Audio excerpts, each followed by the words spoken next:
Estimados alumnos, buenas noches. Esta es la clase de recuperación. He querido que esta clase de recuperación de la primera clase sea el tema de la última clase para no perder la hilación. Entonces, en esta semana 7, bueno, digamos, digamos, el tema de la clase de hoy es de la semana 7, la última clase. Y como habíamos dicho en el cronograma de temas y vamos a ver, digamos, la problemática social del Perú, ¿no? Es estudiar la realidad peruana desde el punto de vista social. Ya hemos estudiado la realidad desde el punto de vista histórico, del punto de vista político. Ahora, en la próxima semana, bueno, veremos, digamos, el punto de vista económico, pero ahora en esta clase de recuperación vamos a ver del punto de vista sociológico. Es decir, vamos a utilizar la sociología para poder descubrir, para poder profundizar en el conocimiento de nuestra realidad peruana. Para eso vamos a ver vamos a tratar dos problemas muy importantes de sociedad. Primero el problema de la discriminación y luego el problema de la corrupción, o lo que llamamos la ética del vivo o la viveza criolla. Para el tema de la discriminación, vamos acá a utilizar las ideas de un sociólogo peruano, Guillermo Nugen. Él es profesor de la Universidad Católica del Perú y también es profesor de San Marcos, de las Facultades Sociales, ¿no? Es doctor en filosofía también por San Marcos, sociólogo y doctor en filosofía por San Marcos. Él se hizo famoso por un libro que escribió ya hace más o menos en el 91, ya más o menos hace bastante tiempo, que se llamó El laberinto de la Soledad. No es común que un sociólogo que escribe una obra de divulgación científica sea famoso, ¿no? Porque ese libro, yo recuerdo, provocó mucho debate, ¿no? En el público y fue en su momento un bestseller, ¿no? Lo que pasa es que Nugent, en ese libro, El laberinto de la actualidad, él plasmaba todas sus investigaciones que había hecho a lo largo de su vida para tratar de desentrañar, digamos, en qué consiste la discriminación en el Perú, ¿no? Antes que nada, hay que decir que la discriminación es una realidad que existe en todo el mundo. No existe ninguna sociedad en donde no exista la discriminación. La discriminación siempre existió, existe y existirá. Lo que se trata de combatir discriminación y reducirla a su mínima expresión. Y cada sociedad tiene su propio modo de discriminar. Entonces, en este libro, El laberinto de la soledad, lo que hace Nugent es tratar de descubrir en qué consiste, digamos, esa discriminación Made in Perú. Y a esa discriminación Made in Perú le llamó el laberinto de la soledad. ¿Por qué se llama laberinto de la Soledad? Laberinto porque significa un esquema de jerarquías donde hay exclusiones, ¿no? O sea, jerarquías excluyentes, ¿no? Es decir, y excluyentes, digamos, donde se parte, digamos, de, de rechazar, ¿no? Lo que es el cholo, ¿no? Es decir, a partir del rechazo del cholo, ¿no? ¿No? Se crean jerarquías que excluyen a otras personas, ¿no? Eh, digamos, la palabra cholo es una palabra peyorativa que viene de la época del virreinato, ¿no? Y que en la República Peruana, en el siglo XIX y siglo XX, adquirió, digamos, significó, digamos, una manera de separar, ¿no? De separar a ciertas personas del Ande por sus rasgos andinos, ¿no? Entonces, lo que intenta Nube en este libro es tratar de ver cómo esta discriminación se está dando. Entonces, acá algo que recatar, que acotar aquí. Lo que pasa es que él hace esos estudios en la discriminación que se da en Lima, sobre todo por las migraciones como, es decir, en la década del 60 con la reforma agraria, con el gobierno de Velasco Alvarado, y luego por el problema del terrorismo, vinieron grandes migraciones del campo a la ciudad, grandes migraciones. Esas grandes migraciones, digamos, generó una especie de discriminación en la capital. Eso es lo que estudia Nguyen. Ahora, como se dice que Lima es el Perú, entonces esa discriminación que se da en Lima también se refleja en las ciudades de las demás ciudades del Perú, ¿no? Bien, entonces vamos a ver, digamos, un video para poder introducirnos en este tema. ¿Ya, chicos? Prestemos atención. Voy a grabar, vamos a ver el video, que lo tengo acá listo ya. Compartimos sonido y empezamos. Negativo, ahora lo leemos como positivo, pero en el fondo estamos hablando de lo mismo. Bueno, con estas preguntas le doy el pase a Willy y seguiremos conversando. Ahorita vamos a escuchar a Guillermo Nugent, ¿no? Justamente el autor de este libro. Prestemos atención, por favor. Bien. Gracias, Tony. Gracias a los organizadores por la invitación a un evento de esta naturaleza. Me parece muy importante que desde el Estado peruano se estén impulsando espacios de conversación sobre temas de interés público. Los organizadores me dijeron que esto iba a ser una especie de conversación y que no llevara nada preparado, pero la verdad eso me deja como la angustia un poquito desbocada, porque siempre tengo un papel delante, ayuda un poco. El primer tema se mencionaba esta idea del racismo colonial, que es una expresión bastante reciente, por cierto, pero que es muy frecuente escucharla ahora. Como no tengo papel, voy a ir un poquito desordenadamente, digamos, no en asociación libre, pero algo desordenadamente, de todas maneras. Quería empezar por lo primero, de una de las cosas que mencionó Tony al final, que es por qué de hace unos 20 años esta parte se habla en efecto dando el racismo, no solamente el racismo, sino el racismo colonial. Y aquí repito unas ideas que pongo al final de la segunda edición del libro sobre el tema del laberinto de la Soledad. Hay una parte que le llamo algo así como Goodbye Lenin, Hello Racism. Y la idea es que sobre el racismo se empieza a hablar con mucha fuerza desde hace unos 20 años. ¿Por qué hace unos 20 años? La hipótesis que yo tendría, como para conversar, es que lo que daba soporte a un pensamiento de izquierda hasta los años 80 era pues el marxismo, en todas sus distintas variantes, digamos. En esas cosas, de que sea el marxismo, bueno, oiga, eso que no le gusta al comercio, digamos, ¿no? Vamos a ponerlo en esos términos. Pero ¿qué pasó después? Fíjense ustedes cómo el marxismo, ese pensamiento de izquierda, se partió en dos. Se partió, y una partida en dos, en mi opinión, fatal. Porque ¿cuál era la categoría central en el marxismo? Algo de lo que ahora ya no se habla, que es la lucha de clases. Entonces, ¿qué pasó con la lucha de clases? Se dividió en dos. Se dividió por un lado en lucha de razas, el racismo, y en guerra popular. Es decir, una parte fue por el lado del racismo y otro lado fue por el lado de guerra popular. Pero Aquí yo quisiera un poquito acotar acá, un poquito para, me voy a servir de esta distinción que hace Nube de la izquierda, que se divide pues en guerra popular y racismo.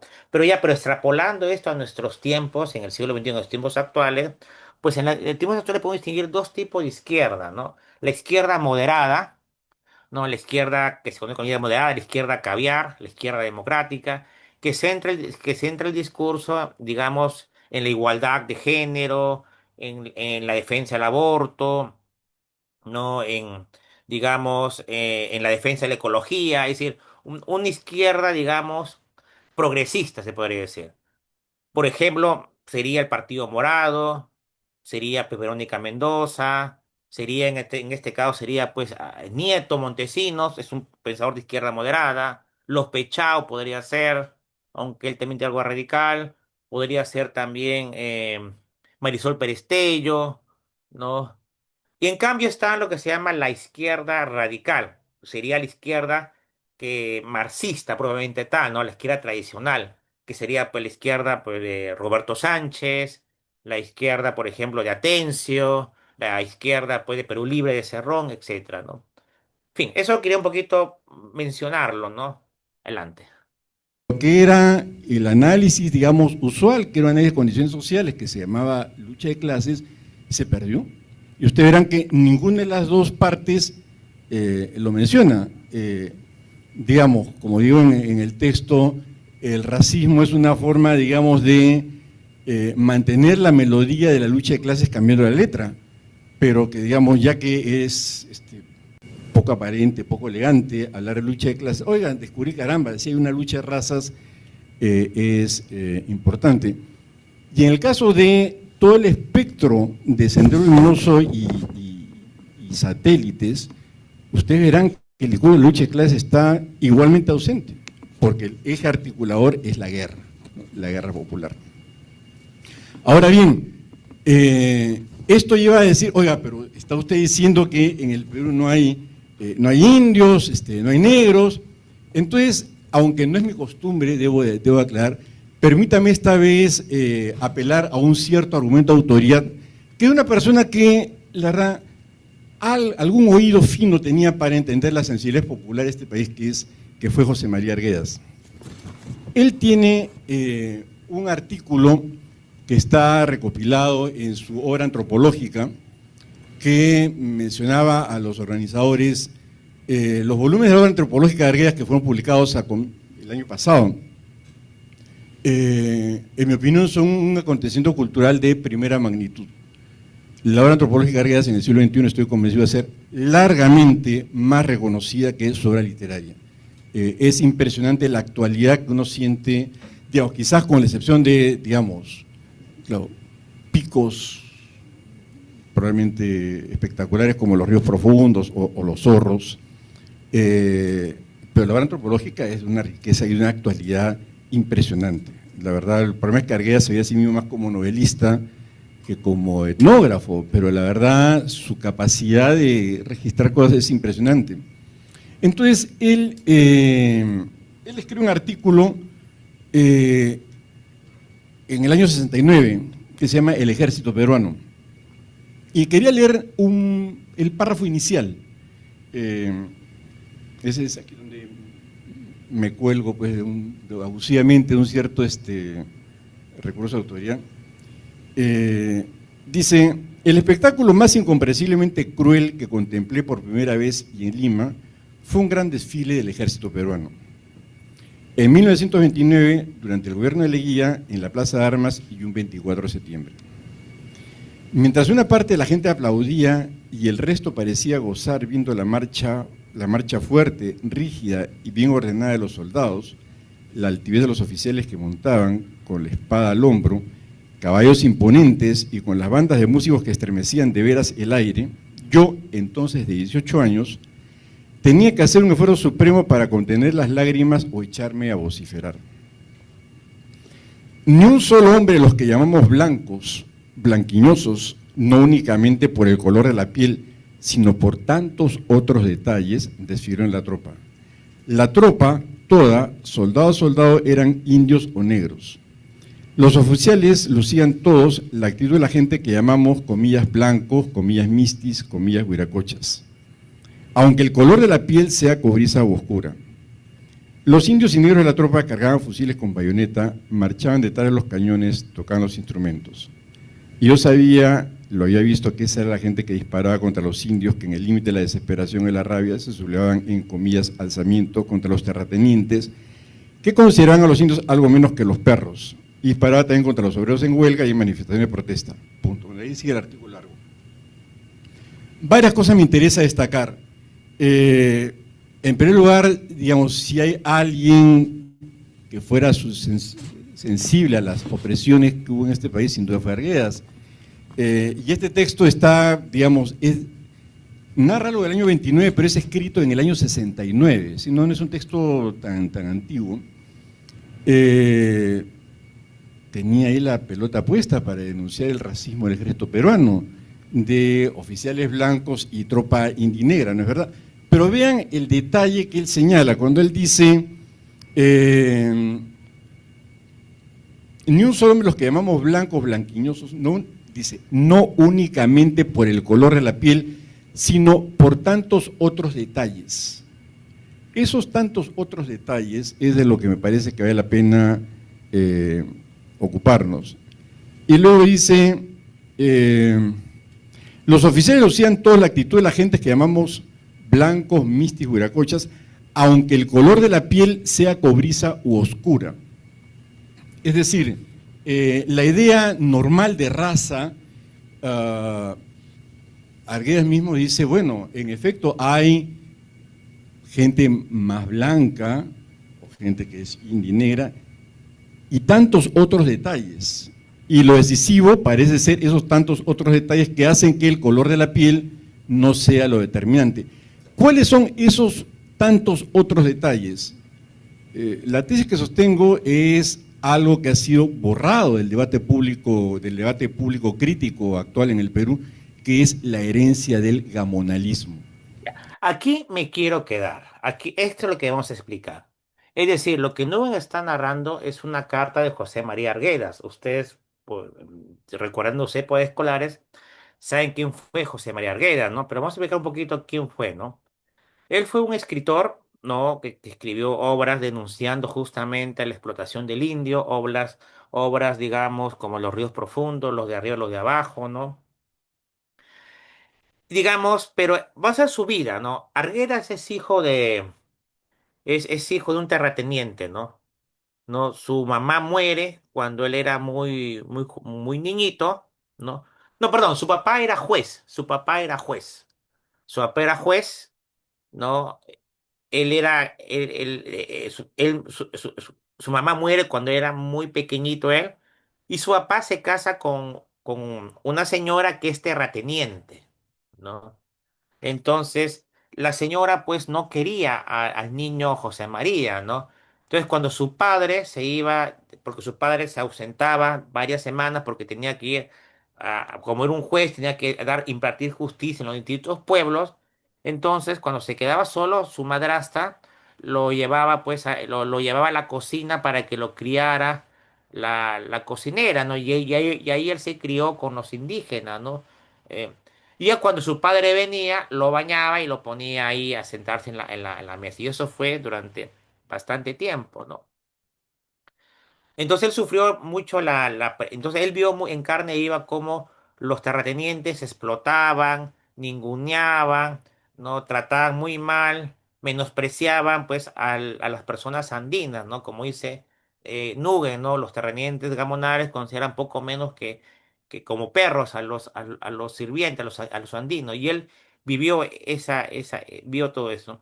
Cuando ya era adolescente, cuando ya era, bueno, ya vino a estudiar la secundaria en la capital y luego ingresó a San Marcos, literatura, ¿no? Ingresó a la Universidad de San Marcos a estudiar literatura y ahí él descubrió que lo que él veía, cómo discriminaban a los andinos, ahora que él estaba en la capital, esa misma discriminación lo sintió él. Claro, él era una persona alta, piel clara, blanco, ojos claros, pero tenía el dejo andino. O sea, la lengua, como él se había criado con los sirvientes andinos, entonces él era quechua hablante, ¿no? Entonces, por lo tanto, tenía el dejo andino. Entonces, y aquí en San Marcos, en su época, que era una universidad de clase media, media alta, ¿no? Entonces, él recibió discriminación. Decía, ¿por qué me discriminan? ¿Por qué se burlan de mí, no? Si yo soy étnicamente, soy blanco igual que ellos, además yo también tengo dinero, pero por mi forma de hablar lo discriminaban, ¿no? Entonces, claro, entonces aquí lo que dice Nugent es que la discriminación que se da en el Perú no es tan, sí tiene que ver con el color de la piel, pero hay algo que es más profundo que el color de la piel, ¿no? ¿No? Lo que él llama esos otros detalles, y él le pone el nombre la herencia gamonal. Entonces aquí justamente quiero explicar qué significó esto de herencia gamonal. Como les decía en la clase de lunes, ¿no? O siempre les vengo repitiendo, ¿no? La reforma agraria de Velasco, digamos, de una u otra manera, pues prácticamente, pues aniquiló una casta, que es los gobernadores. O sea, es decir, con la reforma agraria prácticamente desaparecieron los terratenientes gamonales de la noche a la mañana, porque el gobierno les expropió las tierras, ¿no? Entonces, ¿qué significa esos terratenientes, no? Como yo le decía, esos terratenientes comunales se van a surgir con la República, ¿no? Con la derrota con la derrota de los realistas, que eran andinos, en la batalla de Ayacucho. Entonces, los caciques que apoyaron a la Serna van a ser perseguidos, le van a quitar sus tierras y van a venir nuevos dueños de esas tierras, que van a ser criollos, los que estuvieron fuera de la independencia, y esos nuevos amos de las tierras le van a quitar las tierras a los campesinos, a los andinos, porque en el virreinato la tierra y las comunidades andinas estaban protegidas por las leyes de Indias. Y Bolívar elimina esas leyes de Indias. Por lo tanto, va a venir pues, muchos aventureros a robarles tierras a las comunidades andinas, ¿no? Y los van a esclavizar, ¿no? Por ejemplo, ¿no? Esas comunidades andinas, por ejemplo, se van a convertir en siervos de los terratenientes. Entonces, y ahí en el Ande peruano se va a dar una especie de exclusión, ¿no? Es decir, por un lado estaba la hacienda, todos los que estaban dentro de la hacienda, ¿no? Los hacendados, su familiar y hasta, digamos, todo lo que están, los trabajadores, los administradores, los que están dentro de la hacienda y los que estaban fuera de la hacienda. Entonces, los que estaban dentro de la hacienda, lo que eran de los gamonales, eran los limpios, los puros, los buenos, ¿no? Y los que estaban fuera de la hacienda, que eran los andinos, eran los impuros, los sucios, ¿no? Los inmorales, ¿no? Sí, se da una exclusión. Es decir, los hacendados gamonales, ellos se veían que eran superiores humanamente a los sirvientes o campesinos o andinos, ¿no? Es decir, ellos tenían una conciencia de ser personas superiores, ¿no? ¿No? A las personas que estaban fuera de la hacienda, ¿no? Por ejemplo, supongamos que un hacendado, un hijo de un hacendado, pues, tiene relaciones con una jovencita andina, ¿no? Y como fruto de esas relaciones nace un hijo, ¿no? Que solía pasar mucho, muchos, lo que se llamaba hijo bastardo en esa época, y eso pasaba muchísimo, ¿no? Si el hacendado, si la familia hacendado aceptaba ese niño ilegítimo y lo criaba dentro de la hacienda, entonces ese niño ya pasaba a formar parte de la casta de los gamonales. Puede ser que ese niño, fruto de esa relación del hacendado con la campesina, haya salido sus facciones andinas, ¿no? Trigueño, prieto, ¿no? Un color de piel claro, oscuro, pero como fue aceptado y educado como un gamonal, entonces este niño cuando crezca se va a sentir superior a a los andinos o sirvientes o siervos, ¿no?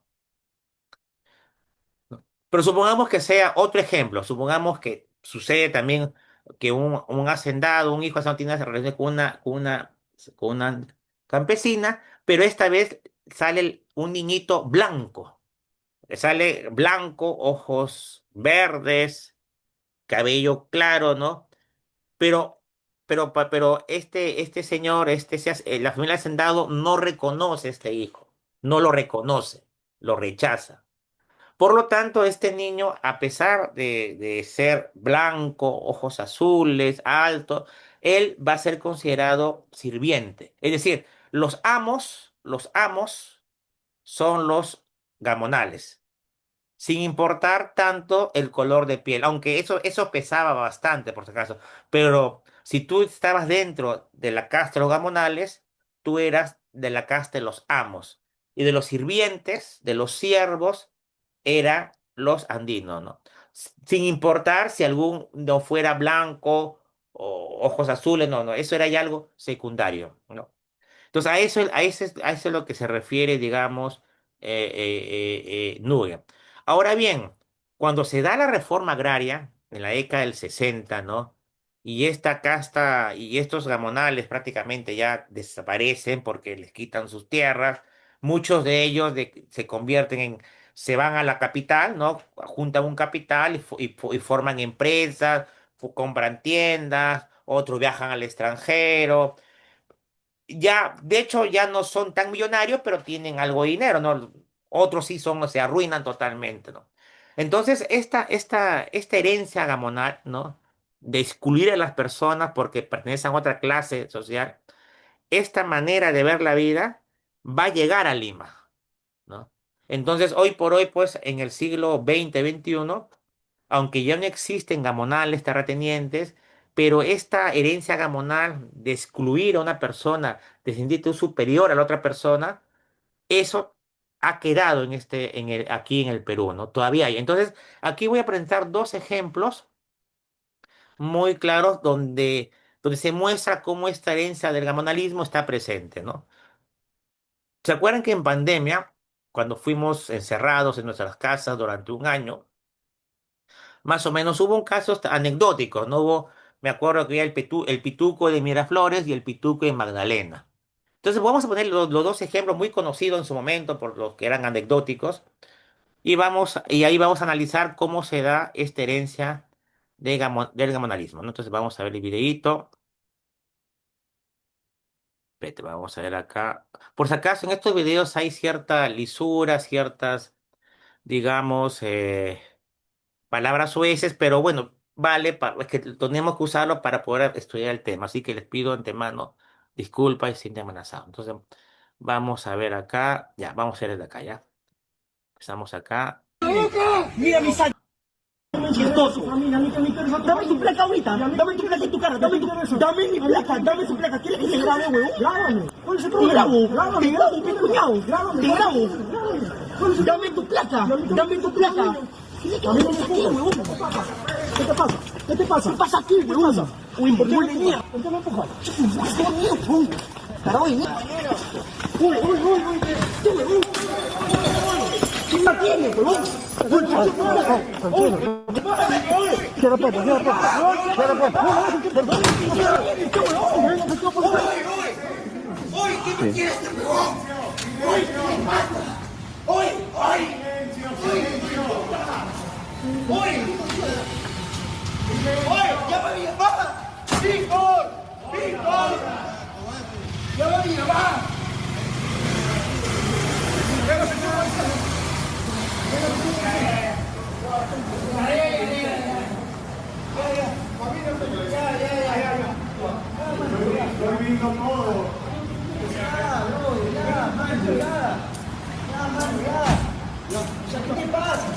Yo no sé qué hacer acá, en verdad. Ya, ok, ya. ¿Me puedes responder la pregunta? No, bro, está viniendo ahorita mi padre y ahorita vas a tramitar acá. No, pero tienes que tramitar, espérate. No, mis asesinos. Son buenos corruptos. Mira la sangre, weón, mira la sangre de mi muñeca. Todo es por tu culpa. Todo es por su culpa. Tu culpa. Voy a hablar. Yo sí soy testigo que sí has agarrado este palo, pero bueno, en fin. Testigos todos. No, espérate un toque, brother. Ahorita va a venir mi papá. Espérate un toque y déjame, por favor. Espérate un toque, por favor. Espérate un toque, por favor. Espera a mi papá, mamá. Mi papá está viviendo. Yo sí, yo sí. Dame tu placa. Placa, yo no me ¿Por qué no me la das? Dame tu nombre. ¿Por qué no me das tu nombre? Como cualquier oficial decente debería darlo. Yo no soy oficial, yo soy serenado. ¿Dónde está mi mamá? Yo no soy oficial, yo soy serenado, por si no sabes.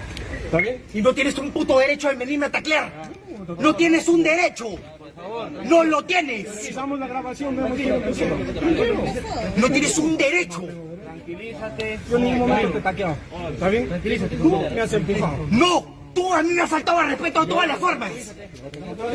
Tú me has faltado el respeto a mí de todas las formas. Ya, escúchame, igual lo podemos ver en las cámaras porque las cámaras tienen vigilancia.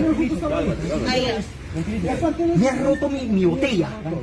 Me has roto mi botella. Él me la ha roto. Yo no hice nada y me ha roto mi botella. Ya, tranquilízate. ¿Puedes revisar? Te voy a llevar a la comisaría y te voy a hacer basura. Te voy a dejar en la calle. Más de lo que ya estás. Te voy a dejar en la calle. ¿Tú crees, weón, que tú eres lo mismo que yo? Ya, me quedo acá. Disculpen las palabras sueces. Claro, ¿cuál es la escena? Que es la época de pandemia, ¿se acuerdan? Y que está prohibido, digamos. Había un toque de queda, ¿se acuerdan? Que no se podía salir de las casas en los momentos más difíciles de la pandemia. Parece ser que este jovencito que vive en Miraflores sale a la calle a comprar, pues, a comprar gaseoso, licor, qué sé yo, y le interviene al serenazgo y este joven pues reacciona de una manera desproporcionada, ¿no? Desobediente, ¿no? Altanera, ¿no? Y ahí el serenazgo lo interviene, ¿no? Claro, él quiere entrar a la casa, el serenazgo lo interviene, se rompe la botella. Y aquí lo que quiero un poco relatar es la actitud de este joven. ¿Qué vemos acá? Vemos a un joven de clase media o media alta, podríamos decir, que cuando se dirige al serenazgo y se dirige al policía, se dirige pensando que ellos tienen que respetarlo. Como dicen, tú me has faltado el respeto a mí. Es como que dice, yo que soy el amo, yo que soy de la clase de los amos, tú que eres de la clase de los sirvientes, me has faltado el respeto a mí, ¿no? Es decir, me has intervenido a mí, ¿no? Y esa última frase que dice, ¿tú te crees que tú eres igual a mí? Es decir, esa es la herencia gamonal que hemos heredado de los gamonales. Es decir, el que tú que te consideres superior moralmente, socialmente, porque perteneces a una clase social, ¿no? Entonces, él, lo que vemos acá en su inconsciente, bueno, que él se siente muy herido porque alguien, los que son inferiores a él, se han atrevido a intervenirlo, ¿no? Y esa, digamos, esa reacción. Entonces aquí vemos, digamos, la herencia gamonal, digamos, en su máxima expresión, si lo ven, ¿no? Cuando dice, tú te crees que tú eres igual a mí, ¿no? O sea, él está convencido que es superior, ¿no? Claro, esa es la herencia gamonal, esa herencia que hemos heredado del gamonalismo. ¿Está bien, chicos? Ahora vamos a ver otro video. También en la misma línea en pandemia, que es el pituco de Magdalena. Vamos a ver acá.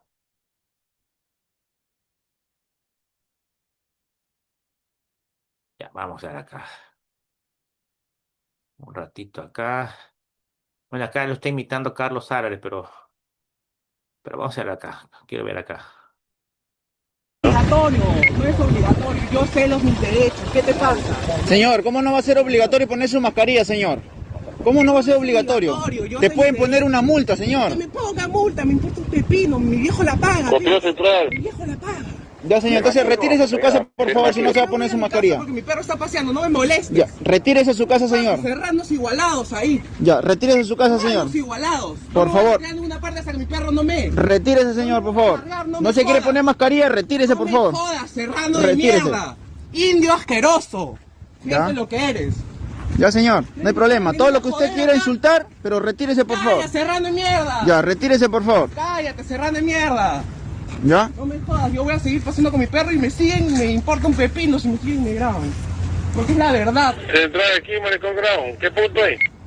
Nadie le está insultando, señor. No, usted no tiene derecho a insultar a las otras personas. No me jodan, huevones, a mí no me jodan. Póngase su mascarilla nada más, señor. No me jodan, no En quiero... la losa, compañero, en la losa. Lárgate. Mi perro está acá paseo tranquilo. Señor, yo lo voy a seguir hasta que se ponga su mascarilla. Si no se quiere poner su mascarilla, por favor, retírese. Llegando a punto. ¿Ah? ¿Quién eres tú? ¿Quién eres tú? Un serenajo de mierda nomás. Yo soy vecino acá de Malena toda la vida. Está bien, señor. ¿Qué te crees? Está bien, póngase su mascarilla nada más.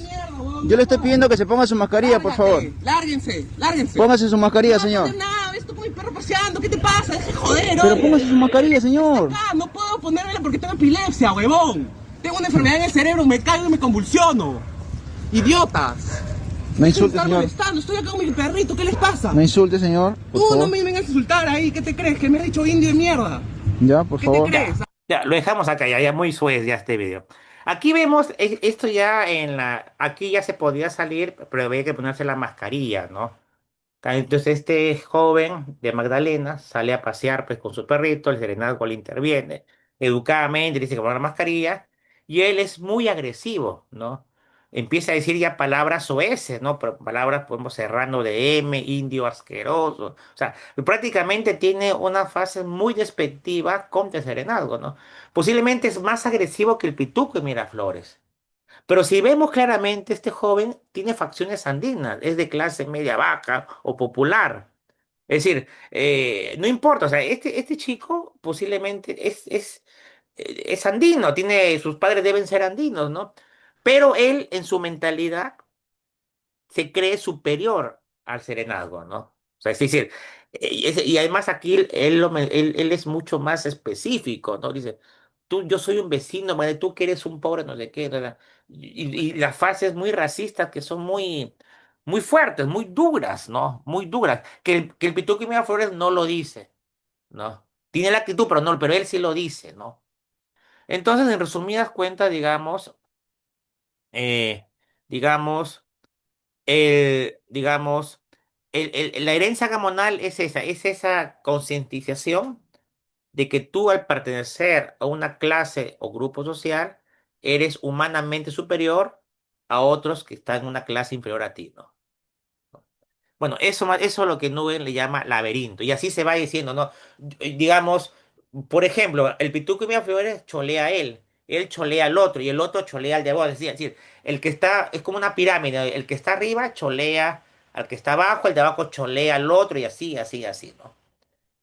En fin, entonces más o menos eso es lo que quería ver. Ya tenemos alguna ¿Ah? idea ¿Qué te de la crees? herencia del gamonalismo. Ahora vamos ya un poquito a la teoría. Ya tenemos claro más o menos qué se refiere esta herencia del gamonalismo.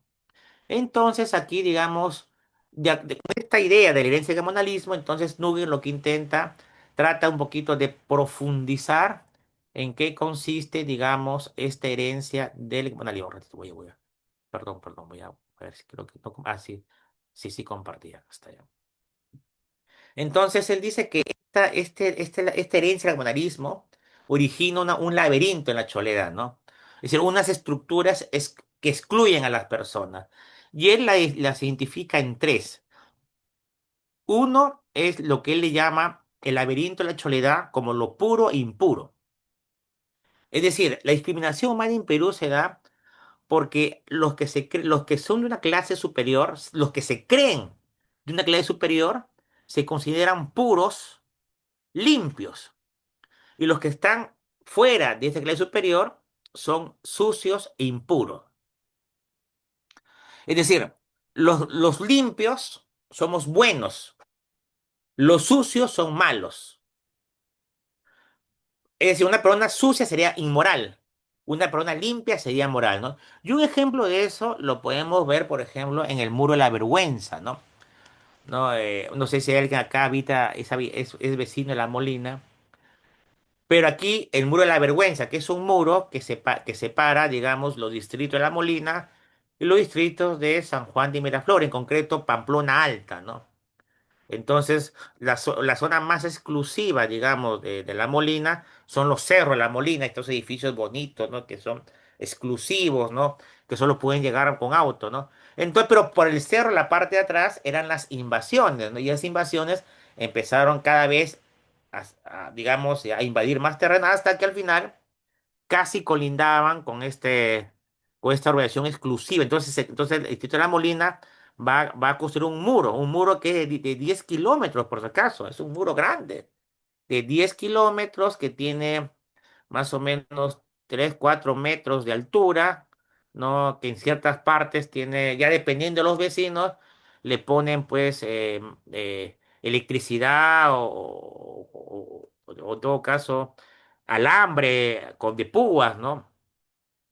Pero entonces aquí lo que vemos es que yo me excluyo, o sea, yo no quiero mezclarme con los otros, ¿no? O sea, yo soy puro, limpio, moral y no quiero y me defiendo de los impuros e inmorales, ¿no? Bueno, esto llevó a un juicio largo, ¿no? Porque los vecinos también de acá se quejaron, ¿no? Y al final el Tribunal Constitucional ha fallado que este muro atenta contra la libertad de movimiento, porque en el Perú todos somos iguales, ¿no? Por lo tanto, pues ha ordenado la destrucción de este muro, ¿no? Y de hecho creo que ya me parece que todavía quedan parte de este muro, ¿no?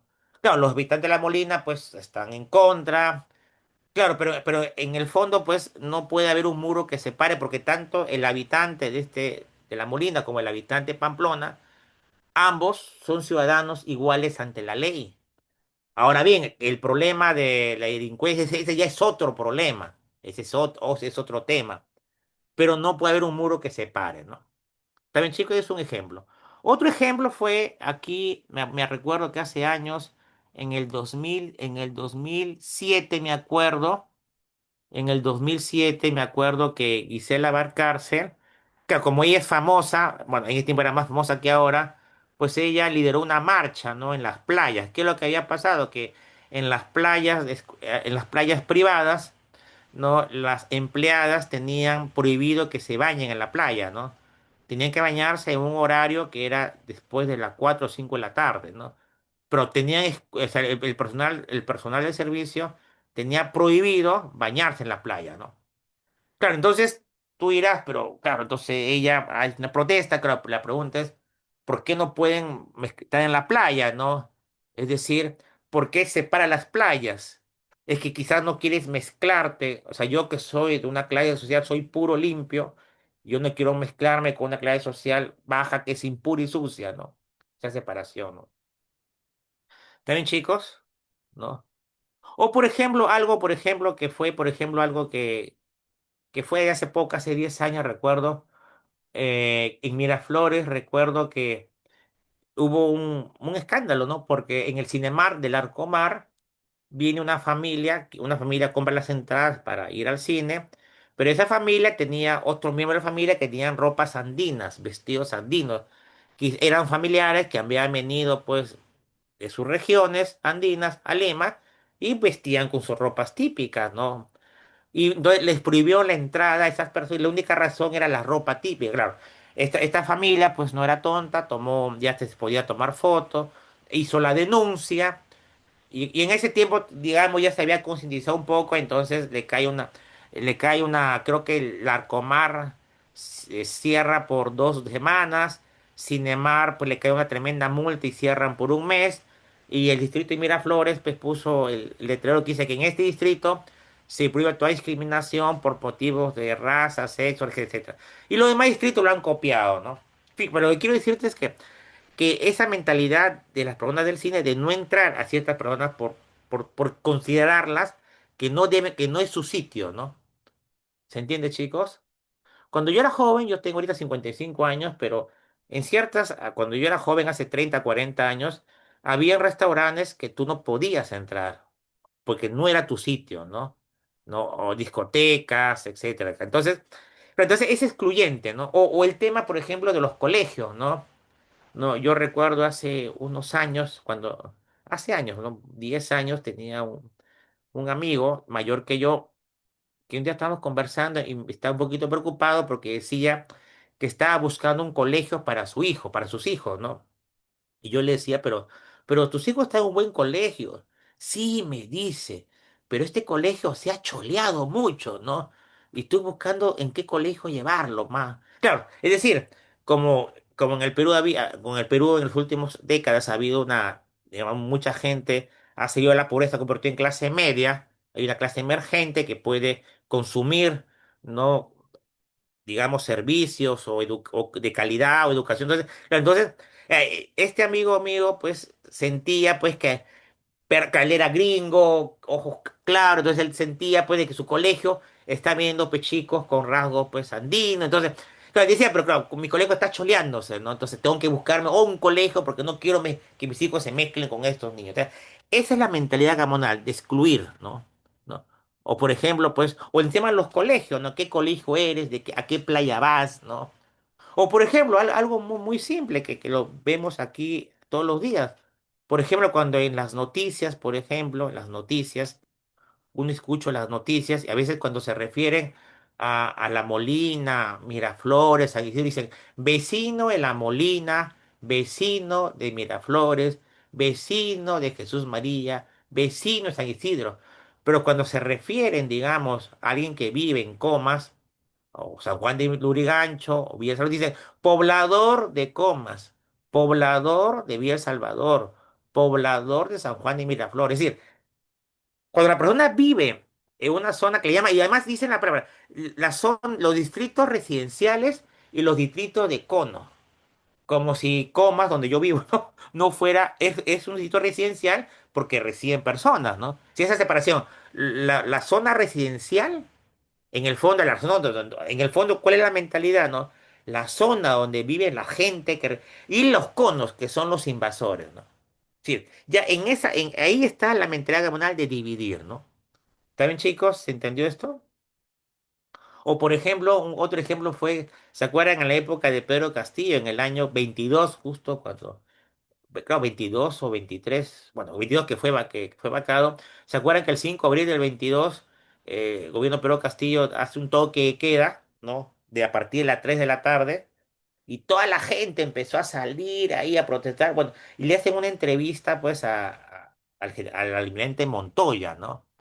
Y él tiene una frase bien dura, ¿no? Dice, la frase que él dice es, sí, yo estoy de acuerdo con el toque de queda porque teníamos noticias que iban a bajar de los cerros a invadir Lima, ¿no? Es decir, está diciendo que, de que los distritos de Villa El Salvador, de Coma, San Martín, Independencia, ¿no? Villa El Salvador, o sea, son los cerros, es decir, como que los dignos son los que vivimos en las zonas residenciales, ¿no? Claro, esa es la mentalidad gamonal. No sé si se entiende, chicos. Claro, parece estoy un poquito duro, pero y eso es lo que pasa en Lima y pasa también en las regiones también.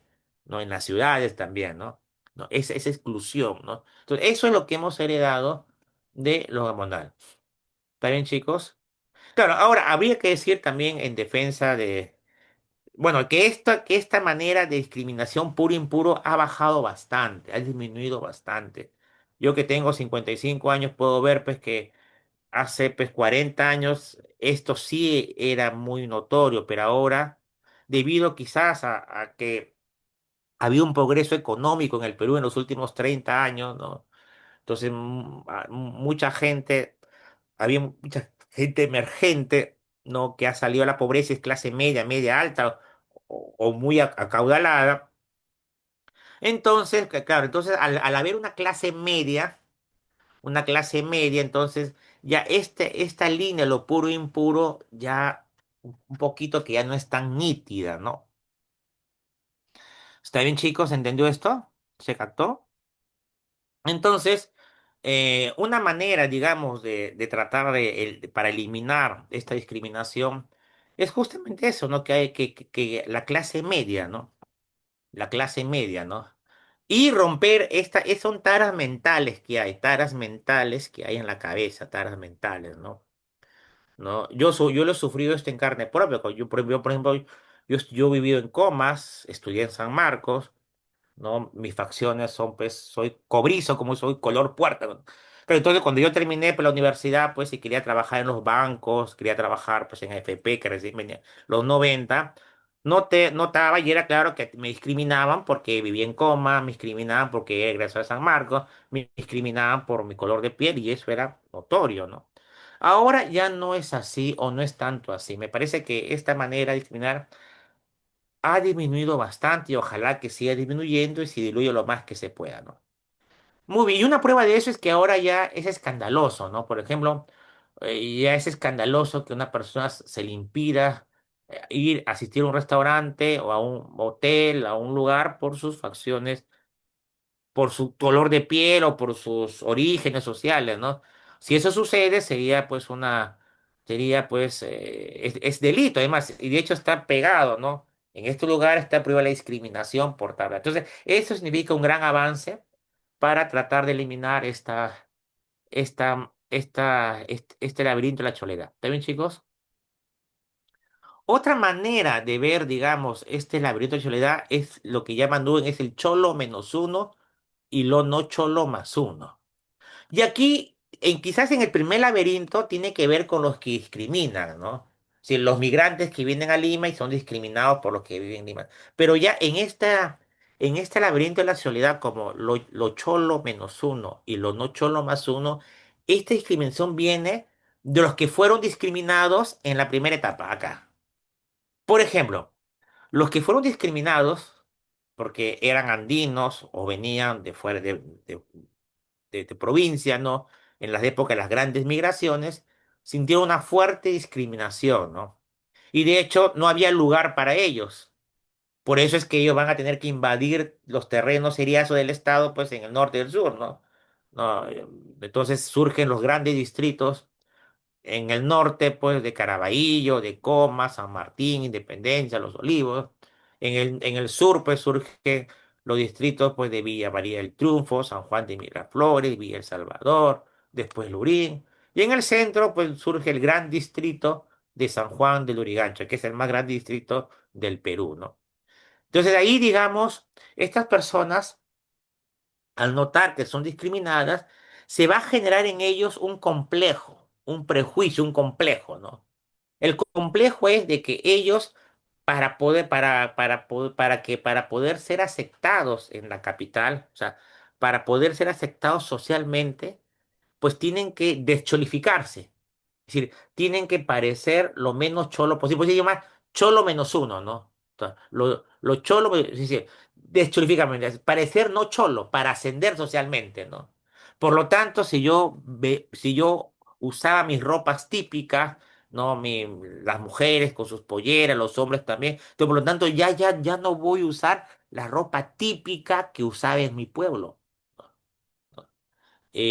Voy a tratar, o sea, voy a tratar de, y voy a tratar, o sea, ya no voy a cantar mis guaynos, o sea, voy a dejar mis costumbres, mis modos de ser, para no parecer un cholo, ¿no? Y así poder integrarme socialmente en la capital, ¿no? Entonces, estas personas, cuando nacen sus hijos, entonces ellos, por ejemplo, sus hijos ya no le van a enseñar el quechua, ¿no? Es decir, ellos son quechua hablantes. Claro, cuando han venido a Lima, claro, ellos son bilingües porque saben el quechua y saben el castellano.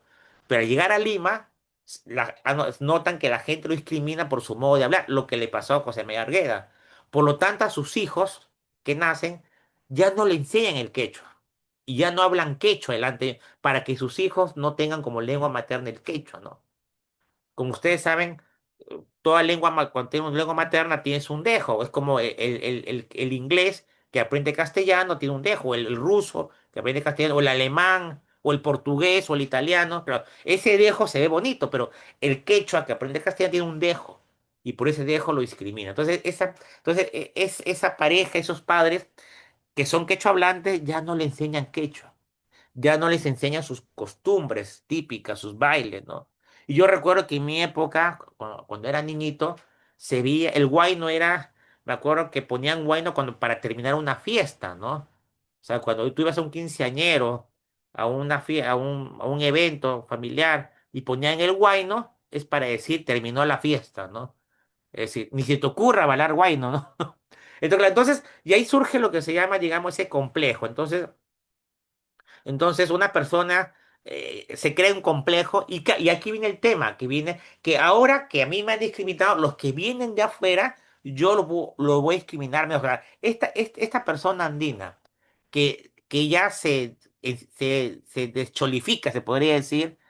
Ahora, los nuevos migrantes que vienen, él los va a discriminar mucho de una manera más brutal, como fue discriminado a él. Es lo que vimos, por ejemplo. ¿Quién discrimina más? ¿El pituco de Miraflores o el pituco de Magdalena? ¿Quién es más agresivo? Pues el pituco de Magdalena. Se nota que es hijo de inmigrantes, ¿no? Entonces, claro, eso se refiere. Entonces, ahora yo, que he sido víctima de discriminación, o que mis padres fueron víctimas de discriminación, ahora mis padres me han puesto en mi cabeza, en mi mentalidad, que para yo ascender socialmente tengo que ser lo no cholo y que lo cholo es negativo, ¿no? Que por lo tanto, cuando yo vea a un niño, a un joven andino, pues lo voy a discriminar mucho más, ¿no? Ya de una manera peyorativa, ¿no? ¿Está bien, chicos? ¿Se entendió esta parte? ¿Se captó esta idea? Sí. Pues bien, y ahora también decir que en estos días me parece que esta idea también ya ha menguado bastante, ¿no? Ha menguado bastante, ¿no? Yo recuerdo cuando era niño, cuando la palabra cholo era una palabra insultante, ¿no? Y me acuerdo hace 15 años, yo trabajo en la UPC, y recuerdo que hace 15 años o 20 años estaba trabajando con una profesora que era mi jefa, que era mucho más joven que yo, ¿no? Yo tenía en ese tiempo pues 40 años, 42 años, y ella tenía 25 años recién egresada y era mi coordinadora, ¿no? Y estamos trabajando en un tema de la universidad, y sí, luego trabajando, y de repente a mí dice, oye, Cholito, ayúdame con esto, ¿no? Cuando me dijo Cholito, yo me sentí un poco incómodo, pues, me sentí como que me subiera insultado, pero claro, ella me decía, oye, Cholito, pero como de cariño, ¿no? Como de... Claro, entonces, ¿qué es lo que te quiero decir? Que la palabra cholo ya no tiene esa carga peyorativa, negativa, insultante que tenía hace 30, 40, 50 o 100 años, ¿no? De hecho, Nugent, este sociólogo, cuando le hacen una entrevista en el 2018, ¿no? Justo después de que el Perú clasifica al Mundial, ¿no? El Perú después de 36 años clasifica al Mundial de Rusia 2018, ¿se acuerdan, no? Entonces, días después le hacen una entrevista a Guillermo Nugent y él dice, pues, que él lo que ha notado justamente tomando como ejemplo el tema de la selección peruana, él nota que la palabra cholo se está convirtiendo en un sinónimo de ser peruano. O sea, lo que era la palabra cholo, que era una palabra insultante hace décadas, hoy por hoy está en un proceso de convertirse en sinónimo de ser peruano. Y por eso hay mucha gente que siente el orgullo de decir cholo. Yo soy gringo, soy negro, soy indio, japonés, pero yo soy cholo porque soy peruano, ¿no? O por ejemplo, me acuerdo en TikTok, pues había una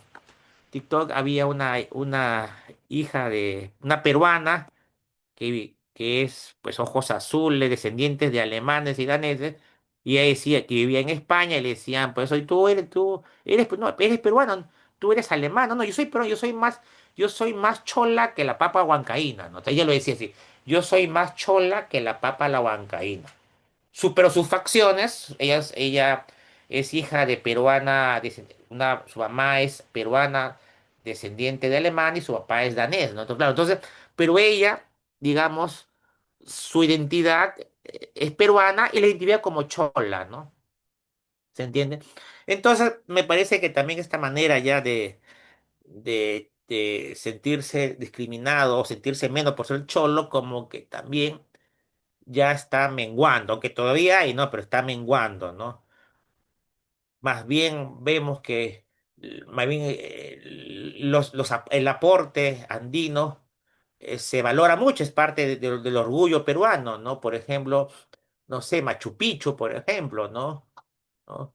¿No? O recuerdo Gladys Tejeda, ¿no? Cuando ganó la medalla de la maratón, ella es andina, ella es huancaína, ¿no? Pero, pero es motivo de orgullo del Perú, ¿no? En fin, entonces me parece que esto también ya está menguando. ¿Está bien, chicos? ¿Se entendió esto? El tercer laberinto que habla Nugent es lo que él llama la pigmentocracia, es decir, el color de la piel. Es decir, digamos que,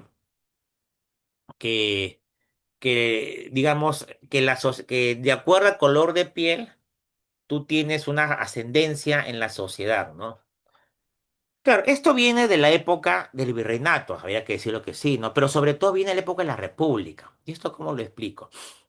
En la época de la República, sí, era importante el color de piel, pero era más importante que tú fueras nobleza, ¿no? Por ejemplo, los caciques, ¿no? Generalmente los caciques eran nobles. Generalmente ellos se casaban con mujeres españolas, ¿no? Pero lo importante es que tú pertenecías a la nobleza. Cuando se da la independencia y viene la República, y se acuerdan que le dije que San Martín expulsó a 10.000 españoles, muchos españoles se van de aquí y vienen muchos, sobre todo muchos ingleses, muchos franceses, ¿no? Muchos alemanes, sobre todo ingleses, franceses vienen, ¿no? Entonces ellos cuando vienen, para ellos sí es muy importante el color de piel. De hecho, los ingleses, franceses, alemanes, ¿no? Suelen discriminar por color de piel. Y entonces en la República, en la Independencia, la República, el siglo XIX, XX, empieza esta idea de que mientras el color de piel sea más blanco o color de piel sea caucásico, tu cabello, todo, tienes más ascendencia social, ¿no? Por ejemplo, aquí hay un ejemplo, no me recuerdo, esto fue en el año 2014, donde por Navidad pues hay una propaganda de Sara Falabella vendiendo muñecas, pero ponían a las niñitas peruanas prácticamente caucásicas, ¿no? Que eso fue recibido muy fuertes críticas y de hecho la publicidad fue quitada, ¿no? Pero vamos a hacer un ejemplo, mira, algo muy, muy simple, ¿no? Cuando yo terminé la universidad en el 2000, yo terminé la universidad en el 95, tenía 25 años acabé, ¿no? Y cuando empecé a buscar prácticas y trabajo, aunque ustedes no me van a creer, Si ustedes revisan el diario del Comercio, en el domingo había un suplemento que era para buscar trabajo, ¿no? Y ahí tú podías ver, por ejemplo, que decía, ¿no? Se necesita secretaria, raza blanca, ojos claros, 1,70, ¿no? O en mi caso, ¿no? Yo pedía, se necesita practicante de ingeniería industrial, porque yo egresé ingeniería industrial, ¿no? Y decía, se necesita practicante de ingeniería industrial, egresado de la Universidad de Lima, católica, los dos eran Lima Católica y a veces decían la de Piura, ¿no? Que vive en zonas residenciales, 2 puntos, Miraflores, San Isidro, La Molina, Jesús María, y zona Saleda. Yo vivía en Comas, ¿no? Y luego ponían color de piel, ponían raza blanca, te ponían, ¿no? Es decir, hasta estatura, 1,70, yo mido 1,65, o sea, es decir, si ustedes revisan el periodo, digamos, las solicitudes de empleo de hace 30, 40 años, se tenía en cuenta para selección el factor color de piel. Y ellos le ponían foto, y ponían foto a color cuando decía foto a color, ¿no? Y eso se prohibió, está prohibido, poner el currículo foto, ¿no? Pero en fin, lo que quiero decirte es que se tenía en cuenta el color de piel. O sea, si tú tenías color piel blanca, tenías más ventaja. Y yo recuerdo, justo hace poco, en el 2016, 17, vino yo trabajo en la UPC también. Y vino una periodista colombiana, una comunicadora colombiana a trabajar en la Facultad de Comunicación de la UPC, no, yo abajo, ¿no? Y era bueno, y pues, un día conversando me dice, oye Edgar, me dice, ustedes los peruanos son bien racistas. ¿Por qué? Me dice, porque he notado que, claro, esta profesora era blanquísima, un color de piel blanca, blanca, blanca, ¿no? Cabello pelirroja y ojos verdes, ¿no? Y ella decía, mira, yo aquí noto que por mi color de piel tengo ventaja, ¿no? O sea, sí, claro, en Colombia no es tanto como acá, me dice. Bueno, sí, le digo yo acá pesa. Claro, entonces a eso es lo que me refiero, ¿no? Pero eso ya también habrá que decir que ha menguado. Esto también mengua, ¿no? Y le doy un ejemplo. Si ustedes revisan, por ejemplo, las publicidades de la USIL del año 2015-14, el Infosil, por ejemplo, ponían como ejemplo a dos estudiantes blancos, muy blancos. Y demás, si tú revisas la propaganda estudiantil, la propaganda de las universidades, en sus folletos ponían alumnos gringos, ojos azules, rubios, ¿no? Y yo recuerdo que cuando yo iba a trabajar pues, en el 2014, tenía una alumna, ¿no? Que ella era rubia y ojos azules. Y entonces, y entonces yo, hoy te he visto en la publicidad. Mira, le digo, sí, profesora, a mí siempre me llaman sí, me llaman siempre para hacer publicidad del OPC. Y cuando estaba también en otra universidad, también era lo mismo, en la de Piura también era lo mismo. Es decir, los publicistas buscaban alumnos que tuvieran el perfil pues, de gringo, ojos azules, claro, para publicidad, ¿no? Pero eso ya no se da ya. Si tú revisas ahora la publicidad universitaria, vas a encontrar que son alumnos normal, trigueños, o sea, porque el color, pues como dice, color puerta, chaufa, ¿no? Sí, ya no se ve mucho ese tema de lo caucásico, ¿no? Ahí se ve una mejora, ¿no? Y eso ve la publicidad del Infosil, el Infosil de ahora, por ejemplo, ve dos alumnos, dos jovencitos, muy simpáticos, muy guapos ambos, pero cabello negro, es trigueña, y sí, como es la mayoría de los estudiantes de las universidades hoy en día, ¿no? Entonces también este tema también ya ha disminuido bastante, muchísimo, ¿no? En fin, entonces, resumidas cuentas, podemos decir, digamos, que el laberinto de la Soledad que describe Nugent como que en cierta medida ha menguado. Siempre está ahí, pero no está como estaba antes. Entonces, la idea es tratar de que estas estructuras excluyentes cada vez mengüen, cada vez hasta desaparecer, ¿no? Muy bien, acabamos de ver, digamos, analizar la discriminación MADI en Perú, un problema social latente en nuestra patria, ¿no? Ahora vamos a ver otro problema social que es muy actual, que es lo que se llama el problema de la viveza criolla, ¿no? Aquí voy a utilizar las ideas de un humorista político que fue Sofocleto. Sofocleto era el seudónimo de Luis Felipe Ángel de Lama, que era un periodista, ¿no? Humorista, un periodista político muy crítico de los gobiernos de turno, muy inteligente, que mediante su sátira, mediante la sátira cómica, prácticamente denunciaba las taras de la sociedad peruana, ¿no? Sobre todo limeña, ¿no? Y escribió libros como Los cojudos, Los pendejos, El manual del cojudo, o sea, en sus tiras cómicas, él, digamos, mostraba los defectos, las taras, los complejos, las deficiencias de la sociedad peruana, principalmente la sociedad limeña, ¿no? De hecho, fue perseguido, ¿no? En la época de la dictadura militar de Velasco Alvarado, pues prácticamente fue expulsado del Perú, le quemaron su biblioteca, es decir, claro, porque él, digamos, denunciaba, ¿no? Los defectos de la sociedad peruana y defectos que están hoy en día. Si ustedes por la calle o ven en una librería un librito de Sofocleto con esta figurita, cómprenselo. Cómprenselo, chicos, léanlo y se van a dar cuenta, leyendo esas tiras cómicas, se van a dar cuenta los problemas de nuestra sociedad. Entonces él también plantea la viveza criolla, ¿no? La viveza, así como Nugent planteó la discriminación Made in Perú, él también va a plantear lo que se llama la viveza Made in Perú. Vamos a ver un videíto que nos puede ilustrar esto que estamos viendo, chicos, así que si me espera un momento, vamos a ver un video.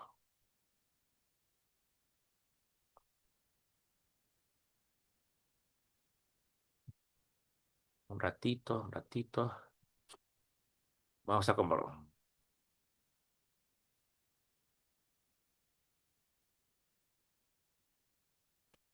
Vamos a seguir recordando, porque justamente en la década del 70 se popularizó un personajillo muy particular, ¿no? Se llamaba Pepe el Vivo. Pepe el Vivo era un criollazo, un vivazo, alguien acostumbrado a sacarle la vuelta a la norma, porque así era más fácil, ¿no? Pero la verdad es que mucho se parece a la actualidad. Y justamente, ¿no? Vamos a ver si es que efectivamente nosotros vamos a encontrarnos a diario con algún Pepe el Vivo, ¿no? Ya sea en el semáforo que se lo pasa la luz roja, ¿no? O En de las repente, colas. en la cola, o eso que dicen ya así nomás, ¿no? Así nomás, vamos a ver.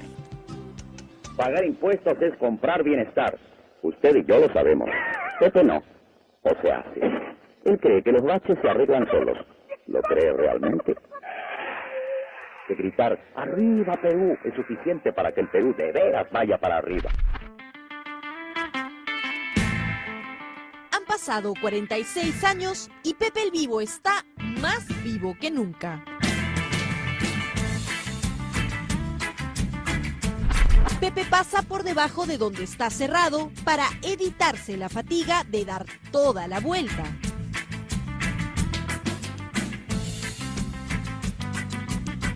¿Usted ha pasado por debajo de la reja? Sí, lo que pasa es que estoy apuradita, he dejado la tienda sola.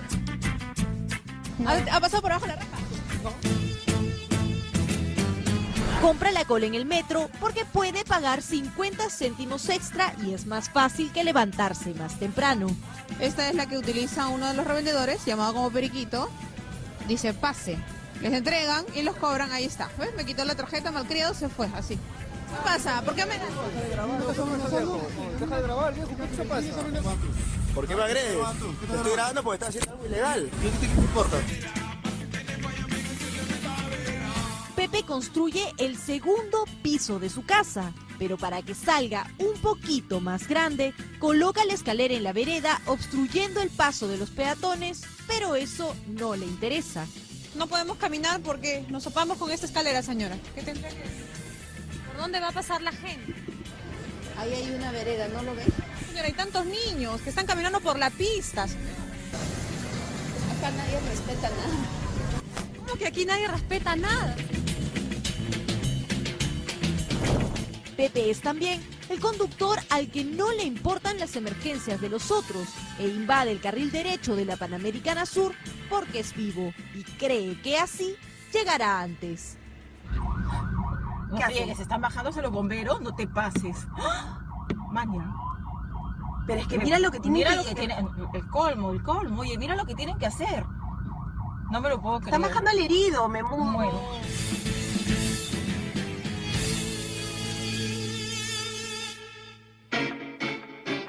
¿Hasta cuándo, peruano?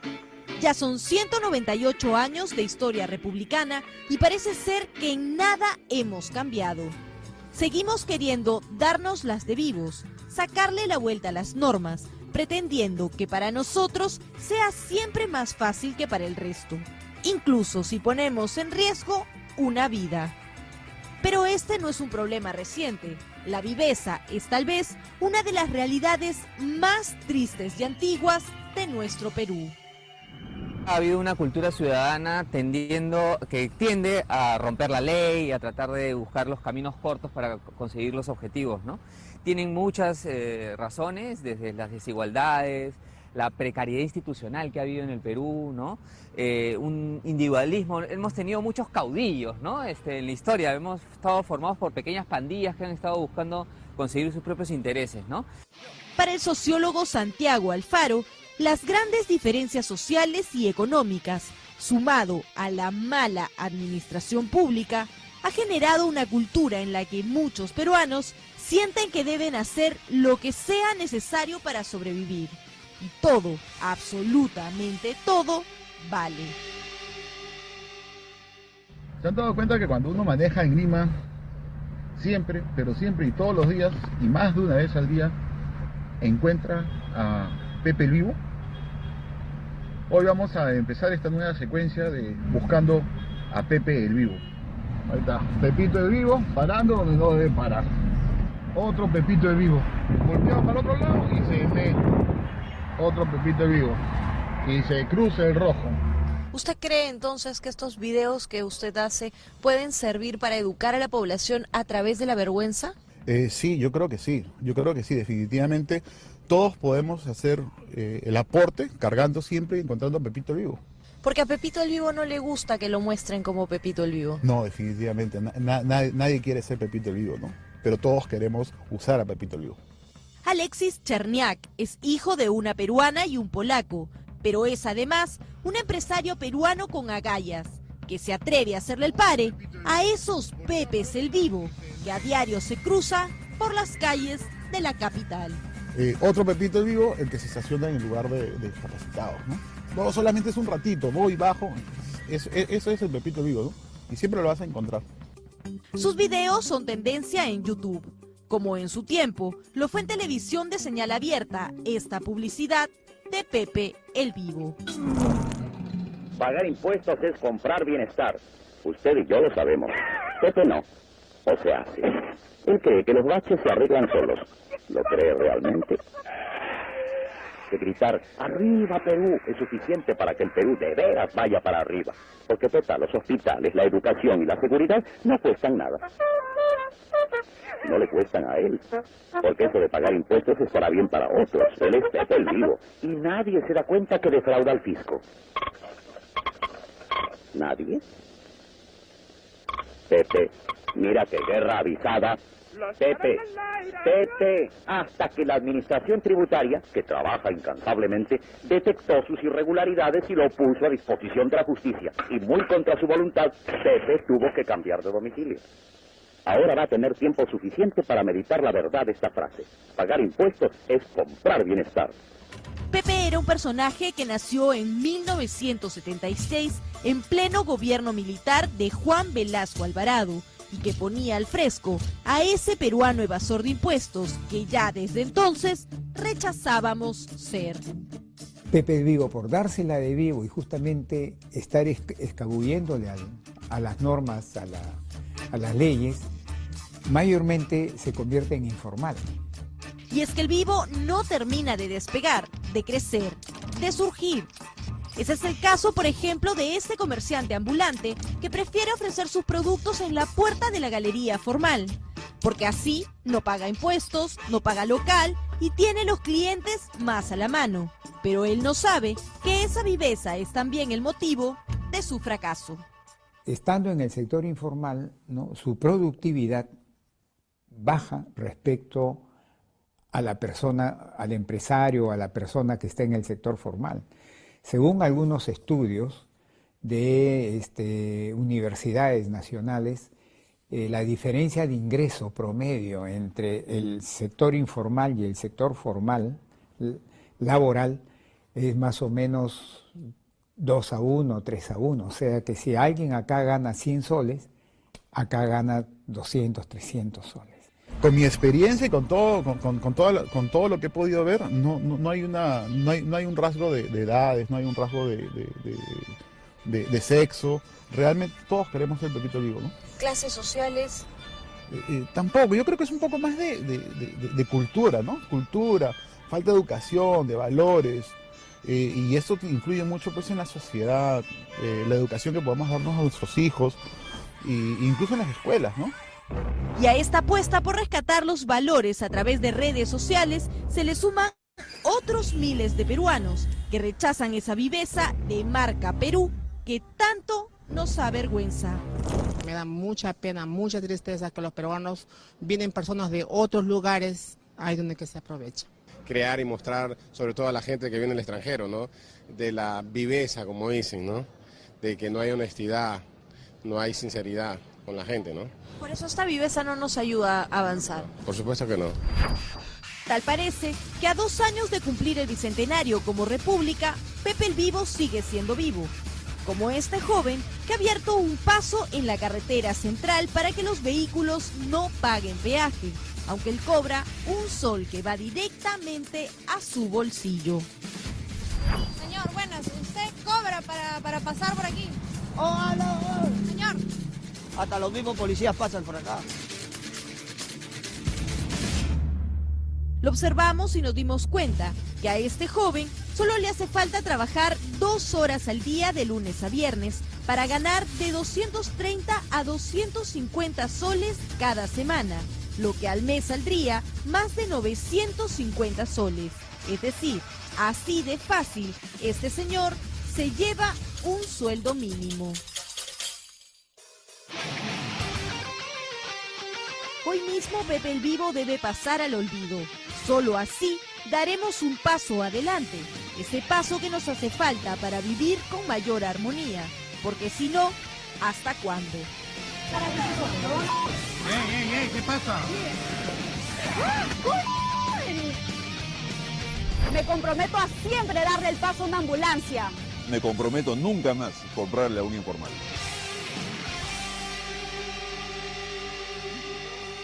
Ya lo sabemos. ¿Cuánta gente se habrá visto en este espejo, no, Mabel? Porque en estas fechas uno dice que vive el criollismo, ¿no? Pero no la criollada. Así ¿no? Son es, cosas como no debe completamente ser. diferentes. Así es, y así como le reclamamos a las autoridades, pues comprometámonos nosotros también a no sacarle la vuelta a la ley y a las normas. Ahora, gracias a la magia de la televisión y de nuestro... Bueno, muy bien, aquí un poquito quisiera... A ver, ya te dejemos acá. Compartimos acá un ratito, un ratito.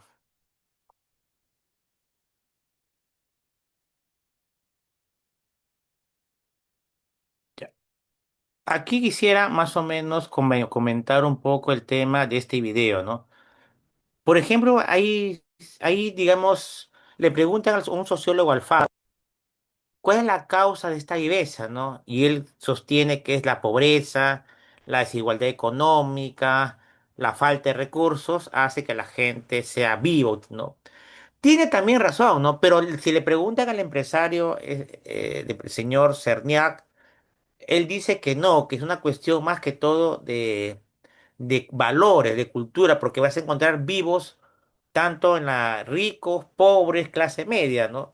Y eso lo hemos visto nosotros también digamos, en la corrupción del Perú, ¿no?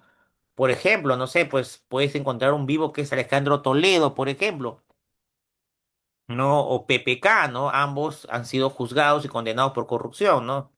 Y ambos purgan cadena en la cárcel, ¿no? Toledo está en Barbadillo y PPK está en prisión domiciliaria, ¿no? Claro, entonces viene, o sea, la viveza no es exclusiva de una clase social, sino tiene que ver con los valores, ¿no? También tiene razón, también tiene que ver también con la pobreza, pero no es exclusivo, ¿no? Sino también de otras clases sociales. Puedes encontrar, por ejemplo, los empresarios, por ejemplo, ¿no? La gran corrupción y la mediana corrupción y la pequeña corrupción, ¿no? Aquella persona que se zampa en la cola, aquella persona, pues que invade pues el carril, ¿no?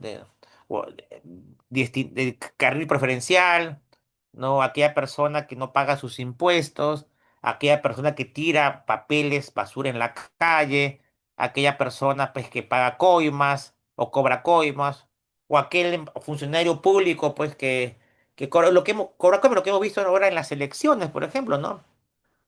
Ahora en las elecciones que hemos visto ahora en el domingo, se habla de fraude, pero no, al margen de fraude o no, lo que se ve es la viveza criolla, porque lo que ves es de que hay un funcionario de la OMPE que ha sido detenido, ¿no? Que ha contratado a una empresa de transporte recientemente, digamos, creada, que ha sido, que tiene denuncias por incumplimiento y has y ha pedido un monto muy alto, ¿no? Y por encima de otras empresas como Hermes, por ejemplo, una empresa de seguridad que tiene pues una larga trayectoria, ¿no? Parece ser de que este funcionario pues se ha coludido con el dueño de esta empresa Galaxa para darle la buena pro, quizás ahí se reparten, digamos, quizás estoy hablando en condicional por si acaso, quizás no, quizás, digamos, pues se hayan puesto de acuerdo, ¿no? Entonces, ¿eso que ha originado? Digamos, una ineficiencia, ¿no? Que se ha manifestado, digamos, en el día domingo en las elecciones, ¿no? Porque no llegó a tiempo el material electoral a los locales, ¿no? Algunos dicen que eso es un fraude que estaba previsto, no lo sé, ya las investigaciones determinarán si fue fraude o no, pero lo que sí es cierto es que hay acto de corrupción ahí, ¿no? Es una viveza, una gran viveza, ¿no? El caso Odebrecht, por ejemplo, una mega viveza, ¿no? Empresarios peruanos que se coluden con una transnacional constructora, corrompen presidente, ministros, jueces, medios de comunicación, para, pues, obtener obras, ¿no? Obras de construcción, ¿no?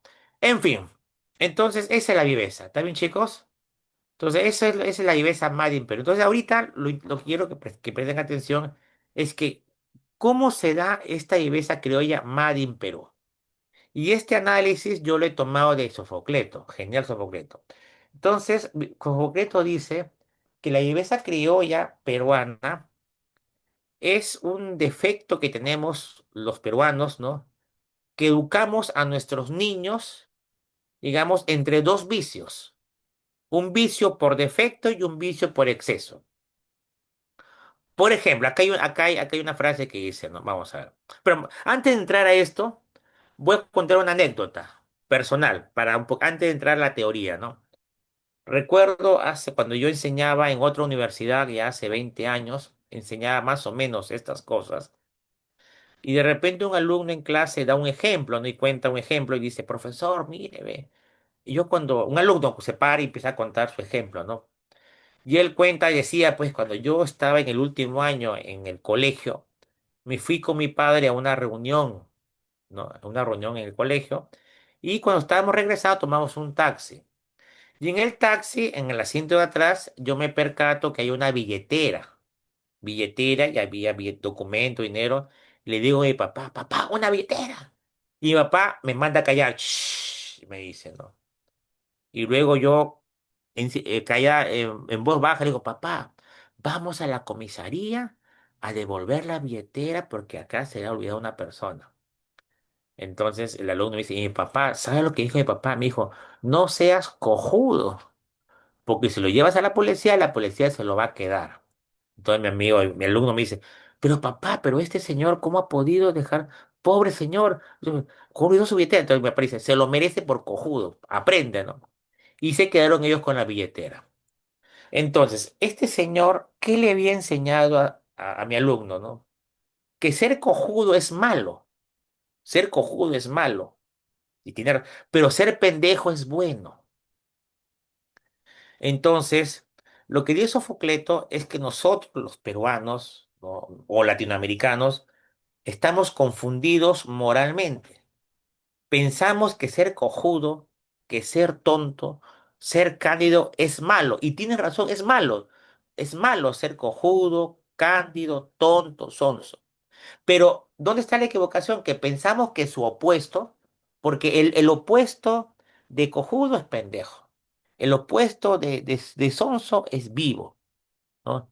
El opuesto, digamos, de cándido, digamos, es el pícaro, ¿no?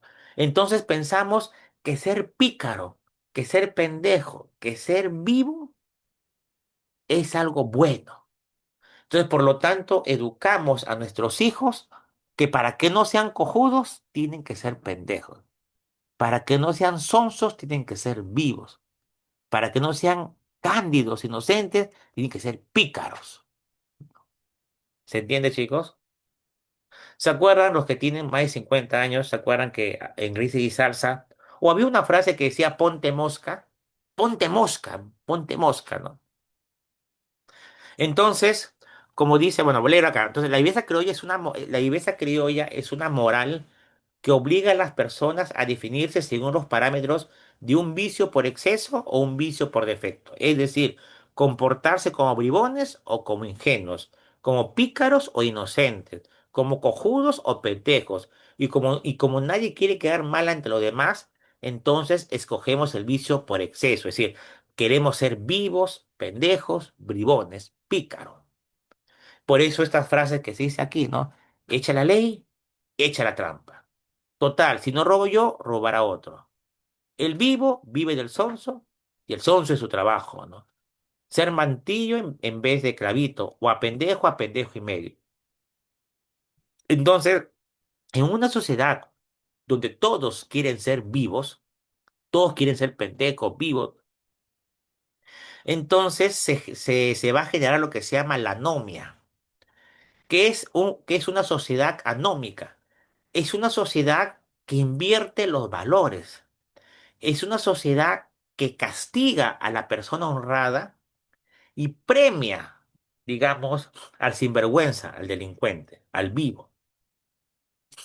Por ejemplo, hace ya 20 años, tenía un amigo que había conocido, me hice amigo de un abogado que era de Cusco. Él había estudiado en la San Antonio Abad de Cusco. Y él me dice que él había recién pues egresado, ya con su título de abogado, viene pues a la capital, a Lima, pues, y porque gana un concurso en una sede judicial de Lima, que no voy a decir que sede judicial, ¿no? Y gana el puesto de ser segundo secretario. Era secretario del juez, ¿no? Segundo secretario. Bueno, él me dijo, pues yo vengo a Lima, muy contento, pues asumo mis funciones. Y ya venía trabajando, porque yo como secretario del secretario me encargaba, una de mis funciones era llevar control de los expedientes, ¿no?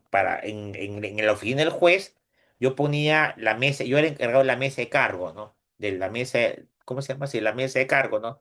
Y de acuerdo al orden como llegaba el expediente, el juez lo atendía, ¿no? Y así era una de mis funciones. De pronto, al mes, 2 meses que está en el trabajo, se acerca el secretario de otro juzgado, ¿no? Y me dice así, muy solapadamente, me dice, oye, ¿sabes? Yo tengo un amigo que tiene un expediente, pero está abajo. Si tú solamente le subes 5 puestos, lo subes en sus 5 veces más adelante, ¿no? ¿No? Y como tú manejas el cargo, nadie se va a dar cuenta, ¿no? Mi amigo te puede dar 1.500 soles, ¿no? Claro, entonces mi amigo se escandalizó, ¿no? Le llamó la atención, se molestó, ¿no? Bueno, el otro se rió, ¿no? Y así hubo varios requerimientos de otros juzgados de tema de plata, y él siempre se negaba. Y de pronto notó que ya empezaron a hacerle la ley del hielo. Empezaron ya a robarle los expedientes, a hablar mal de él, a mentir, a hacerle, pues, digamos, a tratar de que pise el palito. Es decir, le hicieron la vida imposible, ¿no? Y él se asustó por eso, ¿no? Y renunció. ¿Qué significa esto? Que una persona honrada, un abogado honrado, no tenía lugar en esa sede judicial. En cambio, los abogados vivos, bribones, sinvergüenza, sí podían ascender. A eso me refiero como una sociedad anómica. Y eso es lo que se ha convertido el Perú hoy en día. en todo el Perú, Lima y provincia, ¿no? Lima, ¿no? Es decir, y somos sociedades que están al revés, ¿no? Por ejemplo, un delincuente mata a una persona y de repente sale libre a los 5 o 6 días porque como se demoró en la investigación, en fin, ya sale. En cambio, un policía abate a un delincuente en un operativo, lo ponen a la cárcel y hay hay un montón digamos, le ponen muchas leyes, ¿no? Que hace que el oficial pues esté en la cárcel, entonces al final los policías no quieren usar su arma. Es decir, lo que quiero decirte que las personas honradas, digamos, se les persigue, se les dificulta, y en cambio los vivos no. Otro ejemplo muy sencillito, ¿no? Por ejemplo, el tema, no sé cómo, aquí en Lima, no, creo que hay aquí varios que viven en otras regiones del Perú, pero aquí el tema de los arbitrios, ¿no? Yo vivo en Comas, cuando mi papá, que en paz descanse, estaba con vida, mi papá le gustaba pagar siempre los impuestos del arbitrios, siempre puntual, ¿no? Y generalmente llegan los arbitrios para que pagues en febrero, ¿no? Y mi papá pagaba todo, ¿no? Pero claro, ¿qué pasa? Que no pagan la gente los arbitrios, la gente no paga los arbitrios.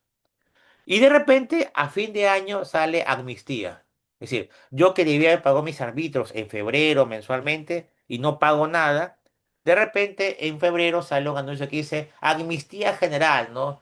Si usted paga los arbitrios, no va a pagar mora y encima hay un descuento, ¿no?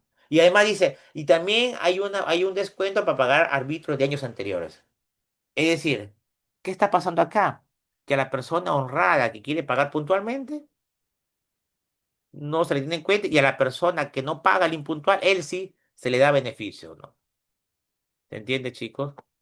Entonces, eso es lo que pasa, ¿no? Es decir, o para contratar con el Estado, tienes que pagar coima, ¿no?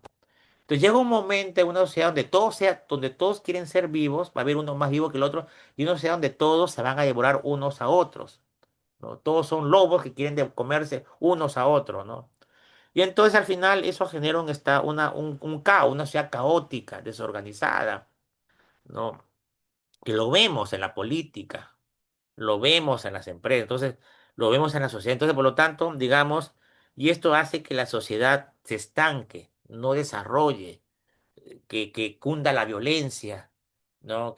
Por ejemplo, el tema de delincuencia, esto de la sicariato y corrupción, pues el gran problema muchas veces es la policía, es la fiscalía, es el poder judicial, que se coluden con los delincuentes o se hacen la vista gorda, ¿no? ¿Está bien, chicos? Y entonces, ¿qué es lo que pasa? Que este estado anómico fomenta la existencia de vivos. Y por otro lado, los vivos crean esta anomia. Es un círculo vicioso. Entonces, y nosotros, al menos aquí en Lima, lo vemos, ¿no? ¿Y cuál es el camino para salir? Bueno, el único camino es la educación, ¿no? Como dijo, ahí sí yo diría que tiene más razón el empresario polaco que el sociólogo, que la causa de la iglesia criolla, más que la pobreza o la desigualdad, es la educación, los valores. Entonces, urge justamente, pues, educar a los niños, ¿no? A los niños para que no sean vivos, ¿no? Que el vivo paga, no el vivo. Y por eso de un modo es positivo, por ejemplo, que haya presidente del Perú en la cárcel, en las cárceles, por ejemplo, ¿no? A veces uno dice, pues, qué vergüenza, tenemos presidentes en la cárcel, tenemos alcaldes, presidentes regionales. No, es que está bien porque es una prueba de que el vivo paga. Que Toledo, por ejemplo, que PPK, que Ollantumala, ¿no? Que los vivos, que no es buen negocio ser vivo, ¿no? Que al final el vivo siempre pierde. Y por lo tanto, el buen camino es ser honrado. No ser cojudo, ser honrado, ¿no? Entonces aquí lo que toca es que los padres de familia eduquen a los hijos a que ser vivo es ser malo, no es negativo, no es bueno, como tampoco ser cojudo. Entonces yo diría que este tema de corrupción es un problema legal, claro que sí, es un problema político, pero sobre todo es un problema moral y es un problema educacional, ¿no? Muy bien, y ya para terminar esta clase, ya Sofocleto en esas tiras cómicas dice los tipos de vivo. Por si acaso ahorita voy a emplear yo frases que ahora podrían parecer racistas, ¿no? Pero esto estoy hablando, esto es la década de los 80, ¿no? Cuando leí estas tiras cómicas. Pero entonces Sofocleto dice, pues hay tres clases de vivos en el Perú, dice. Hay el vivo ostentoso, que Sofocleto llama el sambo con plata. O sea, no necesariamente, no necesariamente es alguien que es sambo, sino que él le pone esa etiqueta, el sambo con plata, dices. Es el vivo ostentoso. Es aquel que ha sido pobre y de repente empieza a tener mucho dinero de la noche a la mañana. Generalmente tiene dinero por su viveza, ¿no? Y empieza luego a ostentar ese dinero que tiene y le gusta mucho humillar a los demás que no tienen recursos. O sea, es alguien que ha sido pobre, de la noche a la mañana tiene mucho dinero, eh, la mayoría de las veces, es un dinero que ha sido obtenido de una manera inmoral o ilícita, ¿no? Y luego empieza a ostentar ese dinero y le encanta humillar a los demás, ¿no? Le hace sentir bien, humillarlo, mostrar a los demás el dinero que él tiene, ¿no? El ostentoso, ¿no? El otro que le llama favorece el cholo con poder, es el vivo abusivo. Es aquel que ha sido pobre y que ha sido muy discriminado y explotado, y de repente llega a tener mucho poder o mucho dinero. Generalmente, digamos, dinero en buena lid, o sea, es decir, alguien que le ha costado mucho tener dinero y ha sido una empresa, que ha tenido un dinero de manera lícita, pero ahora que tiene él ya dinero, que es un potentado, es muy abusivo con las personas, ¿no? Muchísimo más abusivo cuando abusaron con él. Es explotador, ¿no? No, es terrible, ¿no? Y luego está el blanco arruinado, que es el vivo corrupto por excelencia. Es aquel que ha tenido, que ha nacido en cuna de oro o ha recibido una excelente educación, pero que está arruinado, que no tiene plata. Entonces, él utiliza, como es estudiado, no tiene contactos, él utiliza a los cholos con poder y a los zambos con plata para enriquecerse, ¿no? Es la gran corrupción, ¿no? Claro, entonces más que esas etiquetas de sambo con plata, cholo con poder, blanco arruinado, quedemos con esto, ¿no? El vivo ostentoso, el vivo abusivo y el vivo corrupto. ¿Está bien, chicos? Muy bien, esto es la teoría que les he dado y esta clase va a venir para el examen final. Así que ahora tienen que ver esta clase. Muy bien, chicos, muchísimas gracias. Doy por terminada esta clase.